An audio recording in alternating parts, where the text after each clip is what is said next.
And here we are. Welcome to UTB Blogcast. This is number 85. It's a little bit of a different crew tonight. We don't have Dave with us. We don't have Erica and the key one with us. We don't have Alpha with us. But we do have Dr. Daniel Patel. Hello, everyone. Hello. Most people should know him from his YouTube videos. You just kind of appeared out of nowhere. And you got a lot of views, buddy. Yeah, it was really interesting. I mean, I was really excited to hear that the D-Tech 60 was coming out. I mean, I was interested when the D-Tech 50 came out, but it just, I'm a bit of a spec guy as well. And so, you know, I was hoping a stronger phone would be coming out. And when the D-Tech 60 kind of rumored and then it appeared, there was this kind of choice between, you know, the iPhone, the Google Pixel, the Samsung S7 at the time, and then the D-Tech 60. And so being a BlackBerry fan and, you know, a proud Canadian, I ordered this thing and you know, I was really surprised with the build quality, really happy with the software. And so when I got home, literally the next day, I had to just kind of scream it out to everyone and tell everyone why I compared, you know, or why I bought the D-Tech 60 over those other flagship ones. And it got a little bit of a storm going. And so people, you know, had feedback, I guess, because I was one of the first or early adopters of the D-Tech 60, I guess a lot of people were wondering if they should get it or not. And so a lot of people were checking YouTube at the time, and yeah, it got a lot of views. They got a lot of views. So then I, you know, decided to make another one just about the launcher. And that one started to gain some traction, and so people were comparing the Pixel and the D-Tech 60, and yeah, it was really exciting. I had lots of great feedback from it, and I just enjoyed it. So I did a couple more, but yeah, it's just been a fun little hobby on the side. So was the D-Tech your first video then? Was that the first time that you tried doing something like that? Yeah, reviewing a phone, that was definitely the first thing. Now I've also done a few apps for BlackBerry on BB10. It was, you know, another bucket list thing that I wanted to do, which was develop an app. And so I started actually with the Playbook, running a Android kind of puzzle maker app, and then I ported it over to BlackBerry. That was for the Playbook. And so I did that one. And then when BB10 came out, I just started, you know, scouring their help and all of their detailed instructions on how to build an app. And I started literally, I don't have any coding background, and I started from scratch and literally built an app, and then continued from there, went to a couple of BlackBerry events. And so I have videos on there, you know, just talking about my app and how to use my app, but they all got, you know, 100, 200, 300 views. And then, yeah, this was my first one actually reviewing a phone. And it wasn't even really a review. It just felt like the reviews that were out there about the D-Tech 60 or the other phones at the time just didn't hit some of the points that I wanted to kind of explain to the public from just a, you know, a general user, not a techie, not a, you know, I enjoy using technology, but I just wanted kind of a layman's view of a phone and try to give that and express that to everyone else. And so that's where kind of the impetus came to do that. And yeah, it was really fun. So wait, did you do the jigsaw puzzle app that was on the Playbook? Yeah. I love that app. Yeah, it was like I Android. spent numerous hours on that app. Did you? Yeah. It was really great. I mean, it was a great start for me because I didn't know how to code, and it was literally like, you know, you put pieces together, and as long as you kind of understood, you know, this and therefore kind of coding or whatever, you could do, you know, if then statements. If you click this will happen. And I built a very rudimentary app that you know, was for the Playbook. It was called Call to Mind, and it was just literally a list app. And that was my first thing that I learned how to do. And then as I continued on and started going to BB10 and watching some of the videos online and the instructions, I mean, scrolling was a big thing that someone was teaching. And so I learned how to scroll. And so I literally decided, how do you scroll pictures? And from that, built an app about scrolling pictures, and built this app called Face Jam that you can take different pieces together and build it basically was about like putting book. Faces together. And the nose, the eyes, and the mouth, right? Yeah, exactly. And then I had your apps. You had my app? Okay, yeah. Your apps.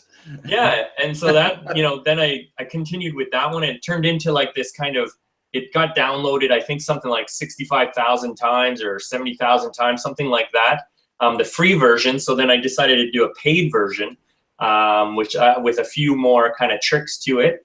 That one didn't do as well, obviously, but it was all right. It did all right. And then I built Memer, which is just how to build memes, and so you can write text on a picture. And so that was another one that I did. And then Scroll the Dice, which was just a dice app where, if you lose your dice, you can scroll. And this is where the scrolling part came in, and scrolling dice on the screen versus using dice if you were needing it for a drinking game or a board game, something like that. So that's kind of how my app developing started. And it's been fun. So it's been a really good time. Do you know much about Android coding? No, not yet. I mean, I've started to play around with it just a bit because I've taken a break from coding at all, just to see where the market's going. BB10 obviously kind of, started to dwindle there. And so I didn't want to I spent 2 years coding and learning BB10 coding. And so I kind of want to see where the market's going, because now Android and Google's doing progressive web apps. So, and then there's Flutter out of Google, which is talking about, writing one code for iOS and Android.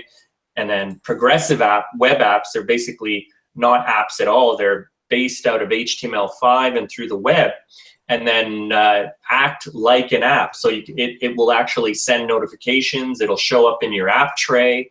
And so it might even show up in the app in settings, like under apps, they're saying. So there's a little migration towards kind of this united coding front, and I think that's where it's going to end up. So I'm kind of holding off so I don't pick one and then kind of go down 2 years from now and find out I have to start over. So, well, don't hold off too long. You really need to brush up on your Android coding skills, because we need an Android app. Okay. I would love to help you. It would be great, but my app developing was funny. It was the way that I learned it was as I built the app slowly over time. Whatever I needed, I looked into how to do, and so it was very siloed learning, I guess. If I needed to bring in a picture, I learned how to bring in a picture. If I needed to throw a picture out, I learned how to delete a picture, and those kind of things. And so I don't have a baseline coding. If someone asked me, to write a code from scratch, it would be difficult to do. I would have to have the idea and then flow through that idea and learn each piece as I go. And so that's kind of how, and BlackBerry at the time with BB10, because it was trying to get developers and really struggling to get the big names on, and really were trying to get developers interested in coding. They did an amazing job at the instruction manuals, the blogs online, the everything to help developers really go from scratch to an app really quickly, or over time, but really helpful. And I'm trying to do that with Android, and Google's instruction manuals, I got to hand it to BlackBerry, are nowhere close. Now, Google is so much more complicated, it seems now, so maybe that's part of it, but compared to what BB10 had done for coding it, and their XML and their C++ and their help was phenomenal for me anyway, and in terms of being able to code for them, or build an app for BlackBerry World, let's say. So yeah, it was a good time. It was a good learning experience, and a bucket list for me. So that was exciting.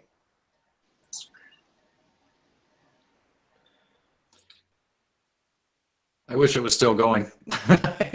Talking about, I think that's kind know what all in was hoping to a lot quicker than now, right? Because I mean that would have put BlackBerry 10 on the same footing as Android and iOS. It's just that they were just too far ahead of their time. I really think so. BB10 was. Oh, I mean, they have features that Android, you know, is just getting, or iOS is just getting. I mean, notifications on BB10. I mean, that's BlackBerry's bread and butter there. But you know, moving over to the DTEC and Android, I mean, the notification's not even close to what BB10 is. And you know, the hub is great. It's working well. It's really integrating better. But you know, if you don't have Google support, and that was the thing, you know, BB10 never really got Google support. That's how I looked at it, and never really got the Google services. And so if you take Google even out of iOS right now, you know, I think Apple would fail too. So it's unfortunately, it was, if you don't have Google support, you're kind of dead in the water, and that you see that even with Microsoft, right? And so, you know, it's a two-man or two-pony race right now. You know, and Android has something like 87 or 86.5% of the world right now with all its distributors, and Apple has about 13% of mobile phone market. And but you know, I see that even shrinking for Apple a little bit more, and Android getting stronger as more and more people are building, and people, you know, I mean, Apple's had a great run at 10 years, and it's still a you know, a huge workhorse. But in terms of, I think, you know, things have its course, and about 10 years is about what I feel like a timeline is, and people start to go, maybe I'll try something else. And so, you know, a lot of people are jumping now to Android, and you know, that's what I feel anyway. But we'll see where it all goes. I mean, Apple's a great product too, but it's a little closed for me.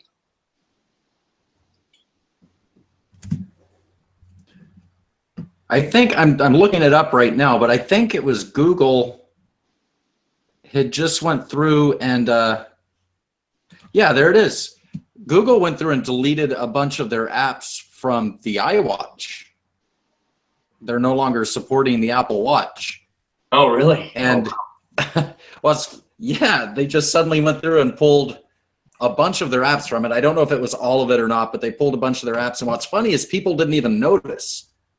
Right. It was like 2 or 3 weeks before anyone actually caught on that these apps were missing, which, I mean, that kind of tells you something about the Apple Watch, that people don't notice that suddenly an app that was on their watch is no longer there. Because it wasn't that they, you know, it's not like, hey, this app's still there and you know, you can still use it, you just can't update it. No, the apps disappeared from people's watches. Wow. And they didn't notice. Yeah, I mean, it's funny.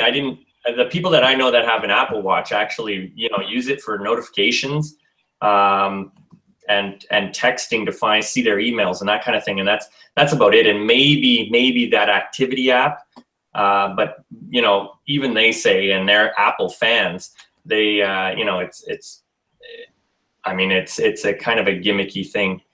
And I don't know if the watch market will take off. They're trying really hard, just like 3D TVs. They're trying really hard to make this a go, but I don't know if people want to charge another device. That's the thing, you know, and that's what's holding me back. I mean, I don't need another device to charge every night. You already have either a tablet, a phone. Now you got these Bluetooth headphones, which I don't know if will take off either. You know, but how many devices do we have to charge every night? And just a watch needs to be there and reliable at every moment. And when you start tinkering with, does it turn on as you flip your wrist? And, you know, does it's I think it's a tough sell if you're not, you know, a real techie guy or girl. So that's my take on it. But it's a beautiful device. But maybe Google's coming out with their own too. Recently. There you go. Yeah. Well, like this is a Samsung, and really with me, I've had the fitness trackers forever. I had the Fitbits. I had, well, primarily the Fitbits, and the Fitbits just kind of make me want the next step, right? So I got this. It's a Samsung Gear S2. It's not the S3. It's the last one because it's really into that, but I wanted more. So I really do just use this for the notifications, which works great with my BlackBerry stuff. It tracks my steps, all that fun stuff. But like, I don't have any other apps on here. Like, that's all I do. And to be honest, when I need to see the time, I don't look at this either. I grab my phone, just out of habit. I'm still not looking at the watch to see what time it is. Yeah.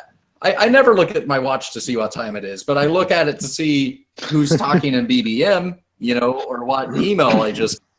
So, I mean, yeah, and I am a tech geek, and I do have pretty much every plugin in my house with some form of charger for one of my sets of Bluetooth headphones or one of my phones or one of the devices. Right. Yeah, so I think they're great niche products. I think these are great. Yeah, it gives people options. They're great niche, products. But I don't see them being adopted widely by the general public. And they're trying. But I think it's going to go the way of the 3D TV. That's my take on the watches. Unless they can come out with a true health benefit, and I think Apple's working on diabetes, which is one of the biggest problems we have in society right now, or diseases or lifestyle diseases that we have right now. And I read something where Apple's really be targeting that. So if they can figure out how to check sugar levels, blood sugar levels, and insulin levels and things of that sort from the watch, I think you're going to see that take off. And then from there, you're going to see other people do health-related things with these watches, which I think is really the path that they wanted to take with these, rather than just telling time and becoming another pedometer. But I think that if that does happen, if the technology is there to do it, which it's not quite there yet, but if it does happen, I think that's where you're going to see this kind of more widespread adoption, as in sensors in the watch, sensors in the clothing, which is all happening, in the headbands and the socks, and in the shoes now you're seeing Nike and things like that. So that's probably where the wearables will come into play, and it'll just be another piece of the wearable market versus just being a successful watch. I think that, it won't be a watch, let's put it that way. I mean, it'll look like a watch, but I don't think it'll function as a watch per se, as you say that you don't check your time on the watch itself. You use it for other things. So it'll do everything bar tell you the time. Right. I just don't want Apple having my health information. If they can't protect my naked selfies, they can't protect my health information either. Yeah, and that's I'm not a celebrity, so nobody wants to see mine. But there's lots of people that lost theirs. Yeah. Don't raise your hand, Wayno.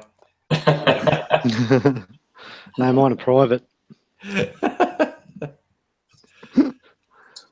And I think that's where maybe even BlackBerry and their licensing path is going, where they're licensing their name and, secured by BlackBerry, a lot of, banking machines, watches, possibly telephones, computers, all the cars will have the licensing of, it's secured by BlackBerry. And I think that's the play that they're going after now. And I think that might be it. And so, Apple may come to BlackBerry and say, secure our stuff. And so, at that point, there might be a connection there. And I think John Shen's doing a great job in terms of licensing. That's just my opinion, licensing the name and really building the portfolio of security and a kind of a status symbol of security. And I think he's bringing that back to BlackBerry, which is fantastic. You use your core competencies and focus on those rather than chasing, teenage, texters and that kind of thing, which happened kind of by accident. But anyway, I think they're bringing it back to the core, and I think they're really focused. So that'll be interesting to see where that all goes. And we may trust a lot more things if that says secured by BlackBerry again. Definitely, and it goes back to John Chen's own blog post, which he was talking about the cat and the mouse, right? The Tom and Jerry, where he was talking about what a company needs to do to stay on top of security. And because, really, there's new IoT devices every day. We're getting hammered with them. Alexa is one of my favorite ones, and they just came out with a new one, and it's like, am I going to get one with a screen on it now? I don't know. But when they put that out, Amazon is 100% sure that this is a secure device. And they put it out, and they let it sit there, and then they move on to their next device. And I'm just poking fun at Amazon because I'm playing with it. But every one of these companies, these IoT cameras and just the different items that we have, the smart refrigerators, they're secure when they make it. They ensure when they produce this product that it meets the security standards, and then they sell it, and then they walk away and they move on to the next product. Well, a week later, that product's no longer secure. You need somebody that is constantly updating, constantly looking at what the threats are, and constantly looking at how to protect from those threats. And that's what John Chen was talking about in his blog post of what BlackBerry's doing. And that, I think that is going to be what separates BlackBerry Secure from everybody else out there. And as these hacks come in, like a very major hack we're going to talk about that's taking place right now, this is just going to keep happening. It's going to keep blowing up. This is the world that we live in right now. And now suddenly people are actually paying attention to it, right? I mean, you go back to when BB10 first hit the road, and security was a thing. BlackBerry was concerned about it, but nobody else really was. And now these security stories are hitting the headlines, and not just little blog sites like us, but mainstream media. And the world's opening up for BlackBerry Secure right now. Just my opinion. Yeah, I agree. And it's trickling down to the consumer level and being scared with, banking and health records and, all these other things that are, supposed to be secured, but are realizing that, they're not. I mean, people now know that cell phones can, all of a sudden turn on your camera, or someone's hacking can turn on your camera, turn on your microphone. We heard about TVs, having the ability to, you being able to talk to it, turn on the Google Home device, all of these things, the Nest thermostat, and all these different IoT devices that actually monitor our movement or can see us or hear us, and now we're really skeptical. You're seeing a lot of people with their laptops and putting stickers over the camera. On their cell phone, they're putting stickers on their cameras and their microphones, and you just never know. So there's this kind of mistrust now with technology happening a little bit, and I think the consumer is really concerned, and I think that's where the strength starts to build too, because the story gets stronger when billions of people are worried about this stuff, and then now the corporations are on the hook. Because maybe a corporation had some sort of hack or had some sort of leakage, and really the customer or the public didn't really pay attention to it. But now that the public is paying attention to it, corporations have to be on the hook for it. And so they're going to come begging for some sort of security, development or security solution. And I think, yeah, you're right. I think BlackBerry's primed and ready. And I think John Shen's created a good environment where now the name is kind of synonymous with security again, and I think it is in a good spot. That's my opinion. I'm hoping that's what happens. There's a lot of companies working on security, but who knows? We'll see. But BlackBerry's got the name right now, so which is interesting to say because we wouldn't have said that 2 years ago. No. But John Shen's brought some stability back. So speaking of the hacks, Roy was the one that was telling us about it, right? So yeah, Wayno, you just sit there and look pretty. Go ahead, Roy. Yeah, my pretty face. From what I read till now, more than 70 countries were affected by this hacking, mostly hospitals and country services, national services from Spain, Russia, Philippines, Vietnam. Let me see what. And this is going on right now. Japan, Sweden, Turkey. And from what I read, it's the hacking tool is shadow brokers. it's the same hacking tools that the NSA were published last year. So the hackers exploit the fact that hospitals are not updating their computers every month, and that's why they can't attack personal computers, because most of our computers are patched from this malware, but it's the biggest cyber attack ever.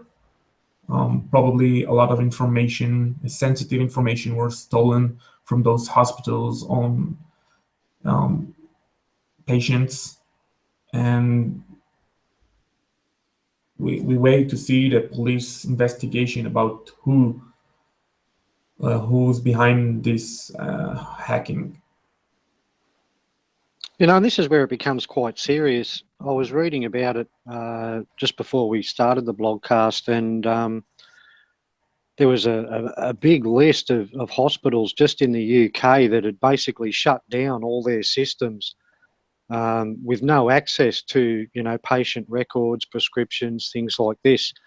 It's becoming quite serious, and it's risking lives. It's putting people's lives at risk now. That's just it. We've seen hotels shut down. We've seen businesses, lose customers' financial information. We've seen all these hacks, and the constant thing that is always threatened, we certainly threaten. It's like, look to the future. Look when it's someone's health that's at risk. Look when it's your smart car that suddenly takes off on its own. Well, right now we've got hospitals shut down. I mean, this is that threat that we have been talking about all this time. It's happening right now. Yeah, and it's done. What I read, it's done through ransomware, which is the hackers get in and then they encrypt. They take control of the computer. They encrypt all the files and then tell you that it's going to cost you, and from what I read, it was 300 bitcoins. They want to be paid in bitcoins. And so it's 300 bitcoins, because I believe Bitcoin can be traced or something of that sort, from what I understand. But 300 bitcoins within 3 days. And if you don't do it within 3 days, the fee doubles. And if you don't do it within 7 days, then your files are erased forever. And so that's what I've read is happening. And so they keep them, they ransom basically your data back to you, and say, we'll give you control. And so that's why they have to shut it all down and try to gain control again.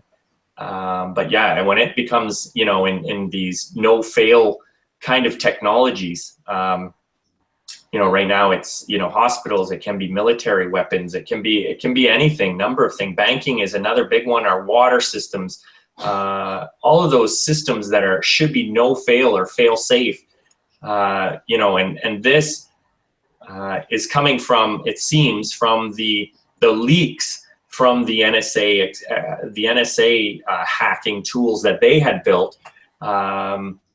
And so that was leaked, I guess. And so now these hackers are basically turning the hacking tools against the world. And it's a scary time. It is definitely a scary time.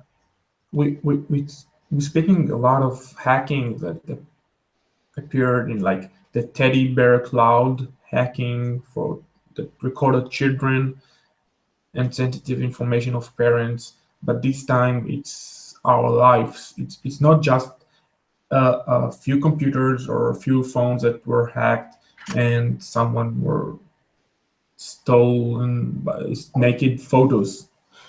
This time it's our health. I want to know how many operations were stopped and how many patients are now in a critical condition because of this hacking. And you can see no one going to hospitals. No one know what to do. The authorities don't know what to do. So everybody is in panic. It's a little bit apocalyptic, but I think the next world war will began with this kind of attack, this kind of a cyber attack. Imagine that Iran or ISIS are behind this kind of attack.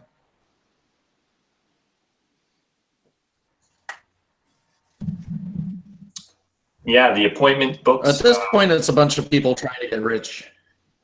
Go ahead. I was just going to say, in terms of the operations I was reading, because they had to shut down the computers, they didn't know what patients were coming in that day. And so, hospital rooms and hospital departments were closed down. People couldn't get checked out by their doctor because no one knew who was supposed to come in. And so they just shut down the whole system. And so, yeah, people that needed care are definitely left out right now. And it's, yeah, I guess there was some sort of report that had come out earlier. This is, again, what I read, but that they kind of had warned that something to the hospitals may happen. And I guess the hospitals were still slow to update their software with Microsoft. I think it was a Microsoft exploit or something of that sort. So they didn't update that Microsoft hole quick enough. I guess some IT managers Dave, who's are not going with us to tonight, lose. but he is. Huh? Hey, Dave, who's not with us tonight, but he's watching and he's listening, and he said it's a 300 Bitcoin ransom, and one Bitcoin is currently about $1,700 American, and that ransom is per computer, not like per hospital, but per computer within that hospital. Wow, That's a lot of money. That's a heck of a lot of money. So, Well, I mean, the first thing that people are going to is- say, and of course, I must have some serious lag going on. Maybe it's the hack. I don't know. I think I'm behind everybody else. I'm sorry. But, the first question that any of us are going to get asked is, well, could BlackBerry have stopped? Now, I have no idea if BlackBerry security could have stopped this sort of hack. However, their strategy would. BlackBerry's strategy is all about compartmentalizing the information. If we look at, I think it was Marty Beard did a Inside BlackBerry post where he was talking about compartmentalizing within QNX, within the automotive space. And then, Roy and I went through a demonstration of workspaces, and that's exactly what workspaces does. It compartmentalizes every single file. It protects every single file by itself. I mean, if we look at BlackBerry's strategy across the board, it all comes down to protecting each individual little bit. And you look at a hack like this where it's taking over your system and not letting you into it.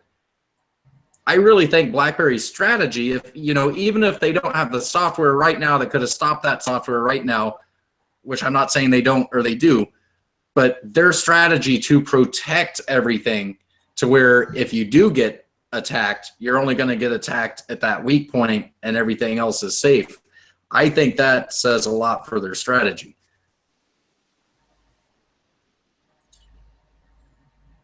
Yeah, if you just going back to the Bitcoin thing, I just did a quick calculation, and if the conversion's right, $1,700 times 300 Bitcoin is $510,000. So if that's $510,000 per computer in US dollars. So that's just to go back to that. But yeah, I mean, BlackBerry's strategy, the thing is does BlackBerry, do they secure PCs? And I think they were trying to do it with Blend, but this is happening on a Microsoft computer, it seems, from what I've read. So is that strategy still, I mean, I know we know about it in mobile and in tablet form, and which is mobile, but in terms of computers, unless they have a siloed or a compartmentalized computer program, is BlackBerry's strategy going to work for the general computer? Or do they even do that?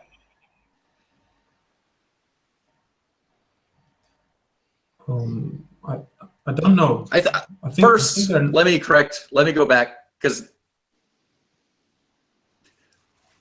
there, Roy, I'm way behind the times. Go read what Dave just wrote to us in group and correct us. You wrote that it's $300 per computer. That's what Not you wrote. 300 Bitcoin. Well, I'm reading an It's article on ZNet where an LA hospital was held to ransom for 17,000 Bitcoin.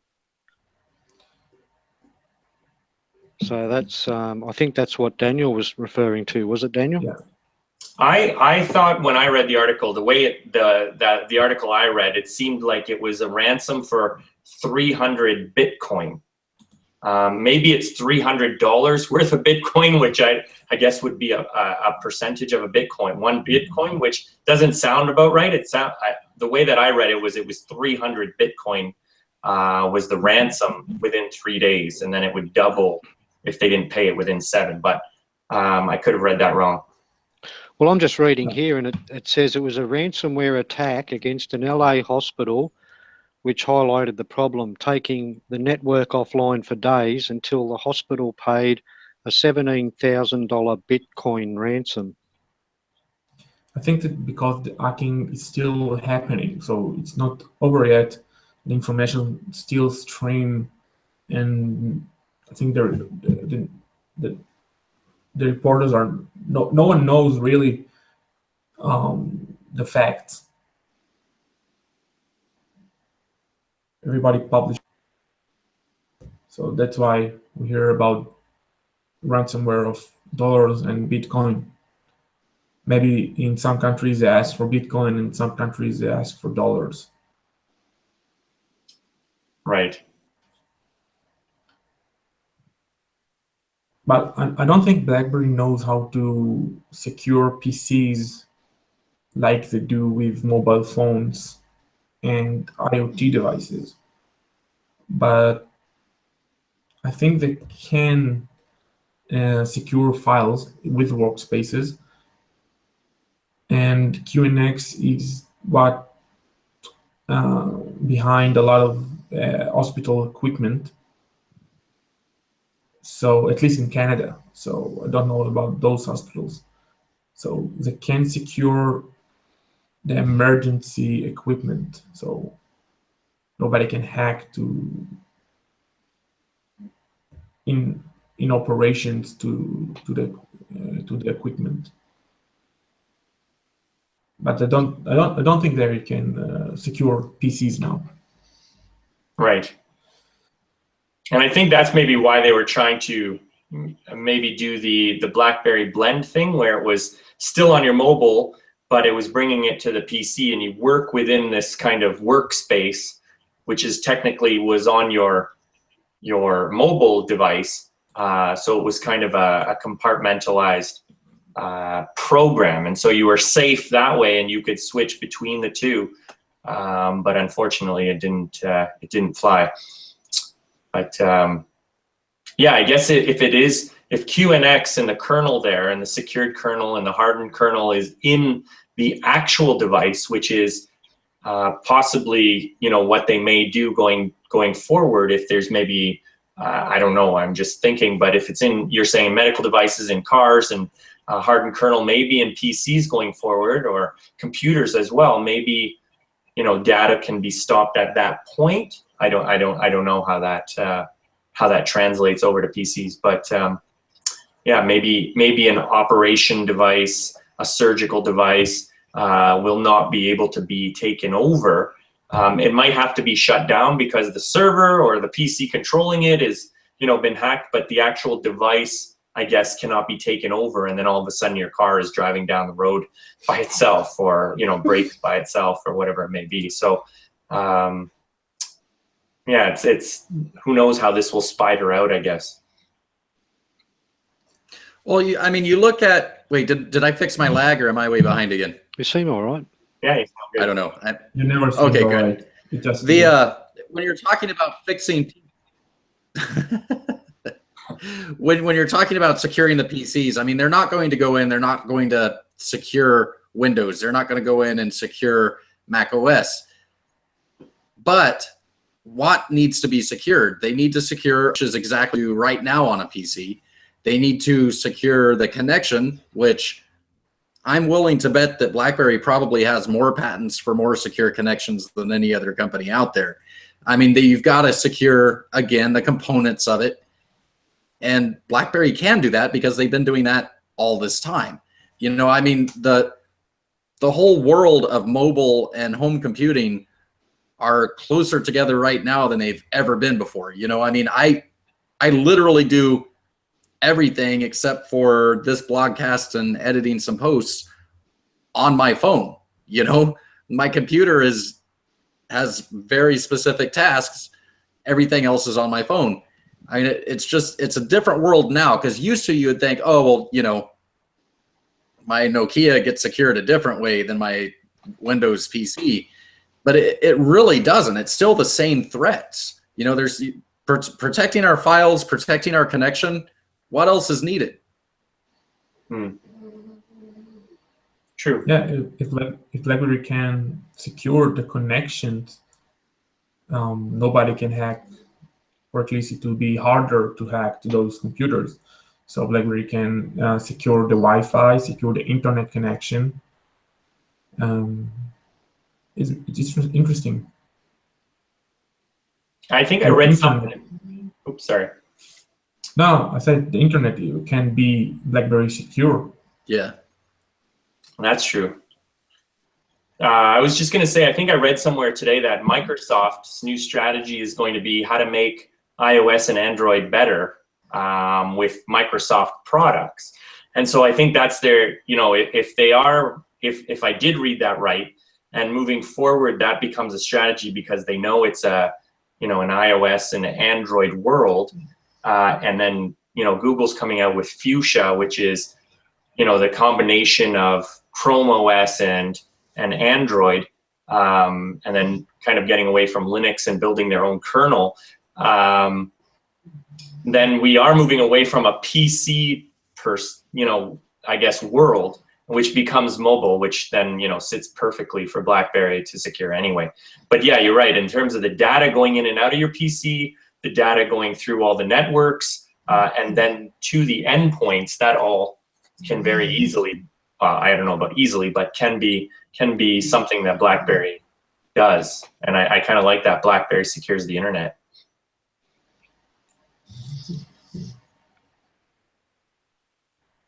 I think there's a lot of trust worldwide for that. Yeah. Yeah. Nobody can say anything bad about BlackBerry security or their keyboard. That's for sure. It looks nice on the key one for sure. So we have a rumored key one. Yeah. We published this week. Indian version will be produced, manufactured by Optimus, the Indian, not Indian, I said Indonesian. Sorry, it's Indian, the Indian partner of BlackBerry, and it's interesting because there are two features that aren't in our global key one variant. First, you will get a dual SIM and 1 more gigabyte of RAM. So our key one have 3 gigabyte of RAM, and the Indian version will get 4 gigabyte of RAM. And the device. So who believes this is a real thing? I will tell you something. I know that there are 4 versions of the key one registered. One, it's what we know from TCL. The second one is the TCL the CDMA version. And there are 2 more versions of the key one. So maybe it's one of them. So it would be built by Optimus, You're saying built by Optimus, but the plans were TCL's version, I guess. Is that so? It's a hybrid. What I know, BlackBerry designed the key one. TCL only manufactured it and produced and sell and gave support. This is the last device designed by BlackBerry. So they can't sell this device. It's easier to sell these designs to the partners because they don't need to work a lot of new design. It can take time, like a 1 year, 2 year before the next release. And with this design already here, they can release device very fast. So why didn't Putty put out a Q? A key one. Maybe the Indonesian don't like keyboards. Or the Indonesians are like the last stand of the keyboard lovers. I mean, that's what everyone was shocked that they went with a full touch for their first phone. Maybe it's the price. That could be a price. Cheaper to build a full touch device. I think the Aurora is like $200 or something like this. It's the cheapest BlackBerry ever. And I think mean, the keyboard. How will it be price pointed to the Indian market too? Right, because will it be a low to mid tier phone? I guess it's more expensive than the USA key one. From what I saw, it's 40,000 rupees. It's $600, something like this. Yeah, from what I saw, the rumors, it's like the key one that we have now would come out to be like 36,000 rupees, I think, and the one that they're talking about would be 40. I think that because of the VAT taxes, import taxes in India. Well, there'd be no VAT because it's being produced by India. All right, that's kind of the point. So what? Well, actually, the extra cost would come into the dual SIM option. Yeah, the dual SIM and the extra gigabyte. And the extra gig of RAM, yeah. It's an interesting move. I just can't see that happening because, I mean, like you look within our own group, we've got Rob who's demanding the Indian version now. He wants the Indian version because he wants the dual SIM. I'm just like, you can't have it, Rob. You live in the US. You know, I don't see this working out. Move to India. Right. Yeah. We can ask Abby. I mean, I don't understand why the dual SIM. He was already talking about that. He's like, "So can I order a phone?" Well, because Americans just like having two phones. Stop what? I guess so. But you know why? You still see people carrying around two phones, which is so fascinating.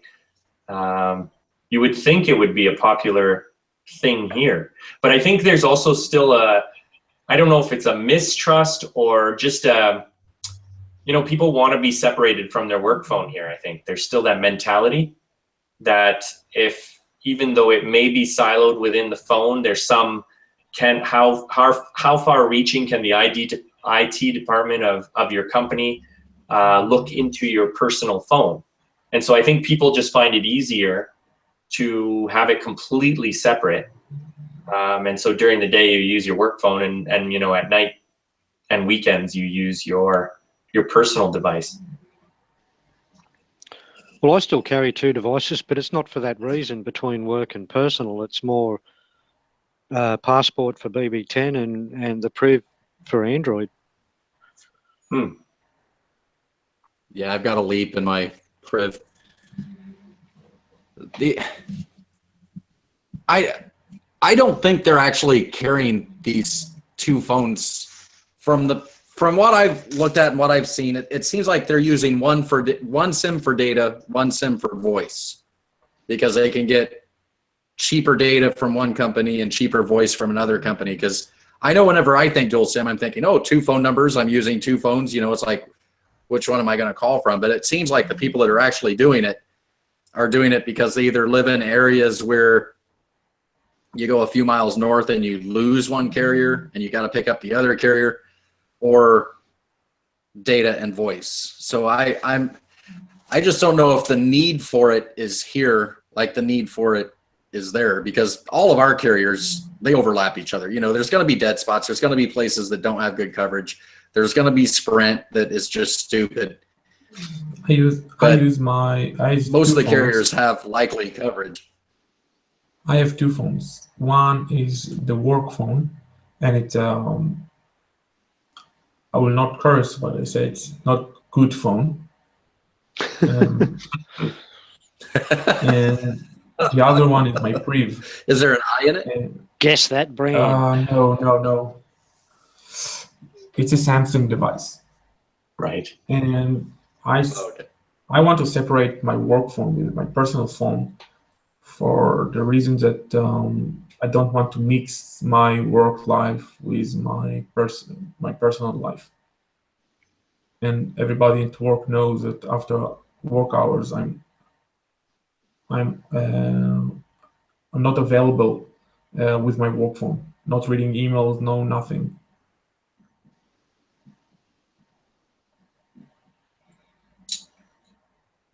But don't you work behind a desk? What? So why do you even need a work cell phone? Just wondering. I work for FedEx. Never mind. I know, but don't you work behind a desk? I'm working with a I laptop. thought you were one of those. I'm now an engineer. Okay. Just checking. It's called engineer, but I analyze some data for the company. So I need a phone that VPs will scream at me when I publish a bad report because what they did. So that's why I need a phone.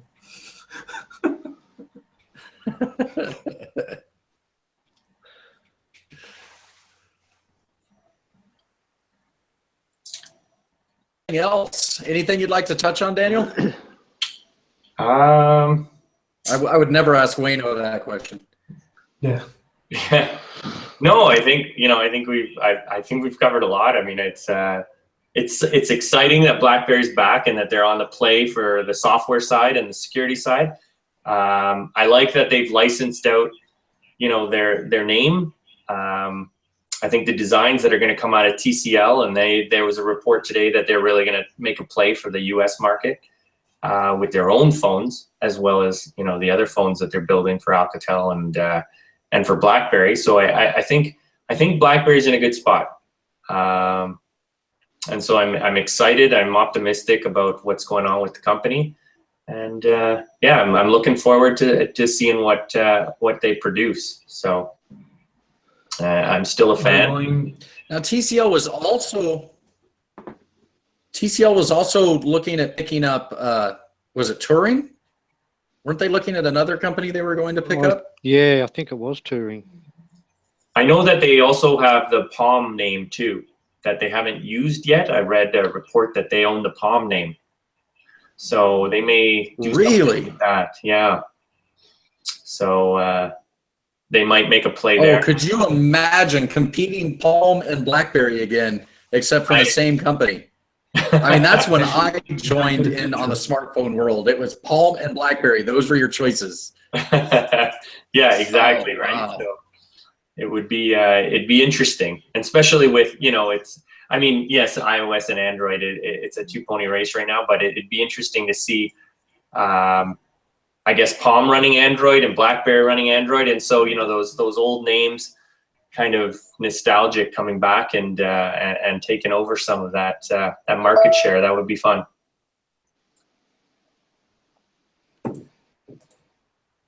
Wow.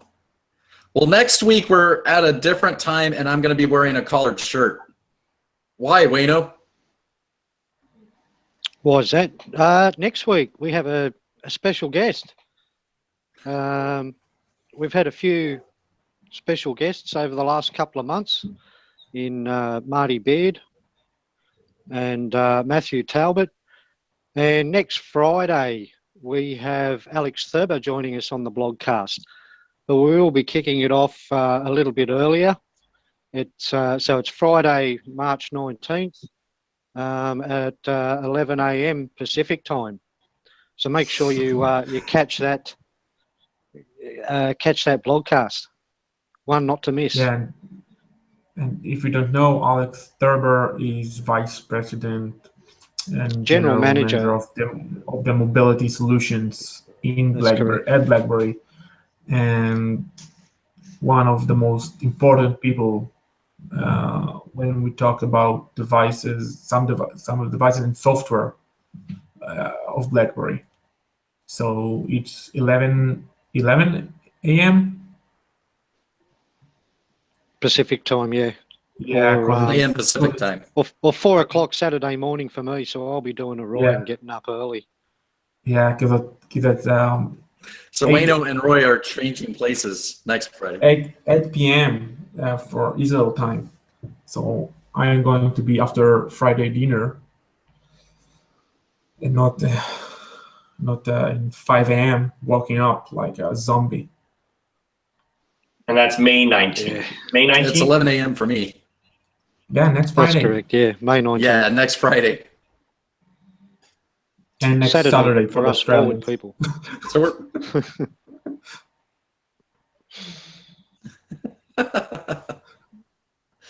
I'm excited about that. Yeah. I'm very excited. I think after Alex, we are completed all the 3 top executives of BlackBerry, and all we need now is John Chen. That would be great. Yeah, that's your task, Roy. Come on, John. We're a fun bunch. We're a fun bunch. Is he watching right now? We will not ask you.